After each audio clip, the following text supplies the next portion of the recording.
Serikat, International Fitch Ratings memperingatkan ekonomi Amerika Serikat akan jatuh ke lubang resesi pada musim semi tahun depan atau sekitar Maret 2023. Fitch memperkirakan resesi tersebut masih tergolong ringan. Menurut Fitch, keuangan Amerika Serikat saat ini jauh lebih kuat dibandingkan saat resesi tahun 2008. Meski demikian, Fitch tetap mengingatkan tingkat pengangguran bisa meningkat dari 3,5% di tahun ini menjadi 5,2% pada tahun 2024 mendatang. Fitch juga memangkas perkiraan pertumbuhan ekonomi Amerika Serikat tahun ini dan juga di tahun depan karena kebijakan agresif Bank Sentral The Fed dalam menaklukkan inflasi. Untuk tahun depan, PDB Amerika Serikat diperkirakan hanya tumbuh 0,5% atau turun dari proyeksi sebelumnya pada Juni lalu, yakni 1,5%. Presiden Joko Widodo mengajak seluruh kepala daerah, menteri, dan pejabat untuk kompak bersama-sama menghadapi ancaman inflasi. Dengan banyaknya ancaman yang mengganggu, Jokowi menyebut kondisi ekonomi di tahun 2023 akan semakin gelap. Presiden Joko Widodo kembali mengajak kementerian dan lembaga hingga kepala daerah untuk bekerja sama agar semua pihak kompak dan bersatu dalam menangani inflasi. Presiden menegaskan upaya pengendalian inflasi menjadi tanggung jawab bersama, tidak hanya dibebankan kepada otoritas fiskal dan moneter saja. Menurut Presiden Jokowi, ekonomi global saat ini sangat sulit diprediksi. Penuh ketidakpastian akibat krisis pangan dan energi. Harga minyak dunia di semua negara ikut naik akibat perang Rusia-Ukraina yang belum berakhir. 345 juta orang di 82 negara di dunia menderita kelaparan. Presiden mengingatkan krisis global ini bisa berlangsung hingga tahun depan. Karena itu perlu diwaspadai bersama. Oleh sebab itu,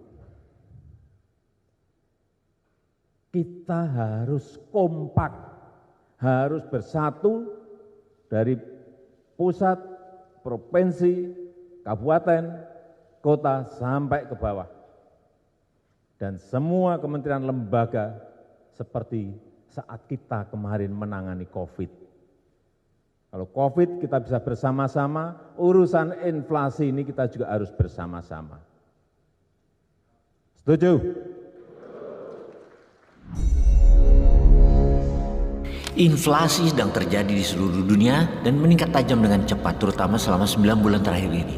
Bagi ekonomi yang sadar, semua ini adalah akhir yang menakutkan. Bayangkan, sebuah perjalanan ekonomi yang hebat selama 3 dekade terakhir akan segera berakhir. Sekarang kita masuk ke era baru ketidakstabilan stagflasi yang parah. Sahabat, banyak dari kita yang mungkin belum pernah mendengar tentang istilah stagflasi sampai baru-baru ini. Bahkan Anda mungkin jarang mendengar kata inflasi, kenaikan harga seperti keadaan di pasar-pasar tradisional seperti saat ini, kecuali di buku pelajaran sekolah yang teori saja. Untuk waktu yang lama hingga tahun 2021, sejak akhir tahun 70-an, inflasi, kenaikan harga dari tahun ke tahun berada di bawah target Bank Sentral negara maju sebesar 2%. Selama 3 dekade, ekonomi dunia terkendali. Sekarang dunia sedang dihadapkan dengan stagflasi yang persisten, resesi dengan inflasi tinggi. Winter is coming. Lalu apa yang harus kita lakukan? Ikuti video narasi ini sampai selesai, wahai sahabat. Kita menengok sejarah sebentar. Pada tahun 1970-an, dunia mengalami 1 dekade stagflasi karena 2 guncangan minyak negatif dan respon kebijakan yang salah menyebabkan inflasi dan resesi dunia. Guncangan pertama dipicu oleh embargo minyak terhadap Amerika dan Barat oleh OPEC setelah Perang Oktober 1973 antara Israel dengan negara-negara Arab. Guncangan kedua dipicu oleh revolusi Islam di tahun 79 di Iran. Dalam kedua kasus tersebut, lonjakan harga minyak menyebabkan lonjakan inflasi dan resesi di ekonomi pengimpor minyak di Barat. Inflasi didorong oleh respon kebijakan terhadap goncangan karena Bank Sentral tidak dengan cepat mengetatkan dan memberlakukan kebijakan moneter dan fiskal yang kuat untuk menahan inflasi. Dunia mengalami inflasi 2 digit dan resesi parah hingga menghancurkan kepresidenan Ford hingga Jimmy Carter di Amerika. Kemudian setelah stagflasi tahun 70-an dan hingga awal 80-an, dunia keuangan dunia melakukan sentralisasi keuangan kendali IMF dan strategi kendali suku bunga yang sukses yang dicirikan oleh inflasi yang rendah di negara-negara maju. Pertumbuhan ekonomi yang relatif stabil dan kuat dengan resesi yang pendek diatasi dengan permainan uang mudah atau quantitative easing dan uang ketat dalam quantitative tightening. Strategi keuangan memainkan bunga dan uang beredar tadi mulai retak ketika krisis keuangan di Amerika dan sebagian dunia di tahun 2008. Belum pulih seutuhnya, terjadi peningkatan tajam masalah keuangan dunia di tahun 2017 dengan perang dagang Amerika-Tiongkok. Kemudian pecah juga menjadi krisis keuangan dunia yang kemudian menjadi resesi ketika COVID di tahun 2000 dan kemudian saat ini meledak dengan perang Rusia di Ukraina. Suhu ekonomi dunia kali ini berbeda. Inflasi yang meningkat sejak tahun 2021 menimbulkan banyak pertanyaan serius dan penting bermunculan diperdebatkan oleh para ekonom, para pembuat kebijakan, dan para investor. Apa sifat inflasi kali ini? Seberapa panjang periodenya? Apa kebijakan yang tepat yang harus dilakukan karena semua yang selama 30 tahun dilakukan, memainkan uang beredar, tinggi rendahnya bunga, kuat lemahnya dolar, semua saat ini tidak jalan, tidak efektif. Dunia tetap inflasi tinggi, daya beli terus menurun. Apakah era keuangan IMF sudah akan berakhir? Apa yang harus dilakukan dengan telah terjadinya inflasi dan stagflasi kali ini? Kita jelaskan apa itu stagflasi. Stagflasi adalah stagnannya, diam pertumbuhan ekonomi dengan inflasi tinggi. Atau dengan kalimat lain, kondisi ekonomi dalam pertumbuhan ekonomi yang melemah, daya beli turun, angka pengangguran yang tinggi. Ini semua terjadi gabungan dari banyak hal dan berbeda dengan peristiwa ekonomi dunia yang telah berlalu. Kali ini baru lagi. Salah satu unsurnya misalnya perang Rusia di Ukraina yang mengganggu perdagangan energi, makanan, pupuk, logam industri, dan komoditas lainnya. Pemisahan Amerika sekutu dengan Tiongkok semakin menajam di semua dimensi perdagangan seperti barang, jasa, modal, tenaga kerja, teknologi, data, dan informasi, juga politik kawasan masalah Taiwan. Ditambah lagi OPEC Plus memainkan harga minyak untuk selalu tinggi. Apa yang dilakukan Amerika kemudian ternyata tidak membuat ekonomi lebih baik dengan strategi menaikkan suku bunga dolar. Dolar karenanya telah sepenuhnya dipersenjatai untuk tujuan strategis dan keamanan nasional Amerika, bukan untuk menyelesaikan masalah dunia. Posisi dolar sebagai mata uang global utama mulai menurun. Sistem perdagangan dunia juga rusak parah karena sanksi ekonomi terhadap Rusia meningkatkan biaya transaksi perdagangan ke nilai yang tidak pernah terbayangkan sebelumnya. Jadi seperti tahun 70-an, keadaan saat ini di tahun 2022 sama, guncangan negatif yang terus menerus dan berpeluang menghasilkan stagflasi. Selain itu, rasio hutang yang tinggi akan menciptakan kondisi krisis utang yang tidak stabil, yaitu yang terburuk dari tahun 70-an dan yang terburuk dari periode pasca krisis keuangan global. 5 tahun ke depan mungkin merupakan krisis utang stagflasi yang belum pernah kita lihat sebelumnya. Jadi apa yang harus kita lakukan untuk menghadapi tahun ke-8 2023? Ada 8 hal yang harus Anda lakukan sekarang. 1. Cash is king. Pelihara aset yang siap liquid saja. Non-liquid aset segera dijual sebelum nilainya jatuh. Hindari high risk investment dan properti, di mana krisis ekonomi high risk investment dan properti adalah yang pertama-tama akan jatuh. Lunasi hutang Anda. Bunga akan terus merangkak naik karena inflasi dan pengetatan uang beredar dari bank sentral. Jual aset nganggur sekarang juga sebelum harganya jatuh untuk melunasi hutang Anda. Sekali lagi, jauhi hutang, apapun jenis hutangnya. Kemudian tabunglah sekarang sebanyak mungkin kebutuhan Anda dan keluarga selama 1 tahun. Anda tidak akan tahu seberapa lama winter kali ini. Pada krisis 2023 kali ini, pengamat ekonomi memperkirakan setidaknya minimum 3 tahun untuk recovery penyembuhan ekonominya. PHK besar-besaran akan terjadi. Banyak resiko pendapatan tetap akan hilang. Kemudian kita lanjut, nomor 5. Lindungi diri Anda dan keluarga dengan asuransi kesehatan, asuransi jiwa, kemudian letakkan uang Anda di emas. Logam mulia adalah aset. Efisiensikan pengeluaran, hemat apa yang bisa dihemat dari operational expense hingga gaya hidup. Dan kita lanjutkan, jangan menangkap pisau jatuh. Don't ever catch the falling knife.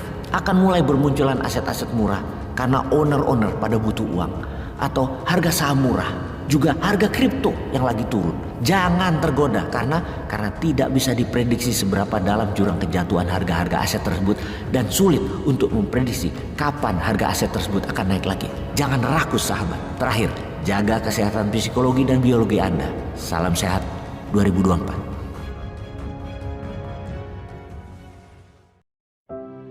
Karena sistem kehidupan yang dibangun oleh manusia sangatlah rapuh, serapuh sarang laba-laba, sehingga soalan perekonomian yang dibangun oleh pemikiran manusia mengalami kebuntuan atau stagnan pada waktunya. Apakah krisis inflasi dan resesi akan mengakhiri tatanan ekonomi berbasis akal manusia itu segera berakhir? Dan mungkinkah bertepatan dengan fenomena kedatangan pembaharuan yang akan dilakukan oleh seorang mujadid setiap 100 tahun sekali? Semoga dunia kembali pada tatanan kehidupan Islam dengan tegaknya peraturan Islam oleh institusi Islam, yakni Daulah Khilafah. Allahu Akbar.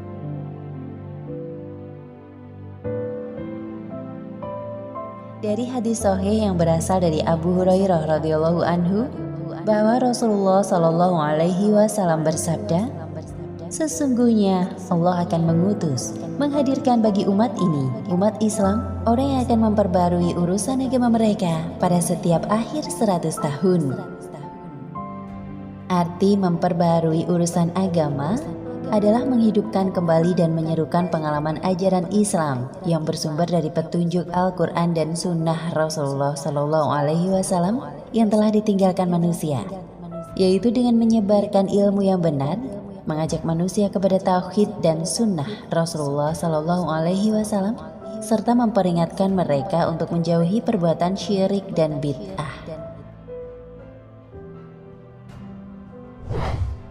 Perhitungan akhir 100 tahun dalam hadis ini adalah dimulai dari waktu hijrah Rasulullah Shallallahu Alaihi Wasallam dari Mekah ke Madinah. Dalam hal ini, Imam Ahmad bin Hambal berkata, sesungguhnya Allah akan menghadirkan bagi umat manusia pada setiap akhir 100 tahun orang yang akan mengajarkan kepada mereka sunnah-sunnah Rasulullah Shallallahu Alaihi Wasallam yang banyak telah ditinggalkan manusia, dan menghilangkan atau memberantas kedustaan dari hadis-hadis Rasulullah Sallallahu Alaihi Wasallam. Banyak para imam besar ahlu sunnah yang terkenal dengan ketinggian ilmu dan pemahaman serta kuat dalam menegakkan sunnah Rasulullah Sallallahu Alaihi Wasallam. Akan tetapi mereka tidak dinobatkan oleh para ulama sebagai pembaru dalam Islam di zamannya. Padahal mereka sangat pantas untuk itu, seperti Imam Malik bin Anas, Ahmad bin Hambal, Al-Bukhari, Muslim, Abu Daud, dan lain-lain. Hal ini disebabkan masa hidup mereka tidak bertepatan dengan waktu yang disebutkan dalam hadis di atas. Dan ini sama sekali tidak mengurangi tingginya kedudukan dan kemuliaan mereka. Demikian pula yang disebut-sebut para ulama sebagai pembaru dalam Islam abad ini. Dua imam ahlu sunnah yang ternama, Syekh Yang Mulia Muhammad Nashiruddin Al-Albani dan Syekh Yang Mulia Abdul Aziz bin Abdullah bin Baz. Semoga Allah merahmati semua ulama ahlu sunnah yang telah wafat dan menjaga mereka yang masih hidup.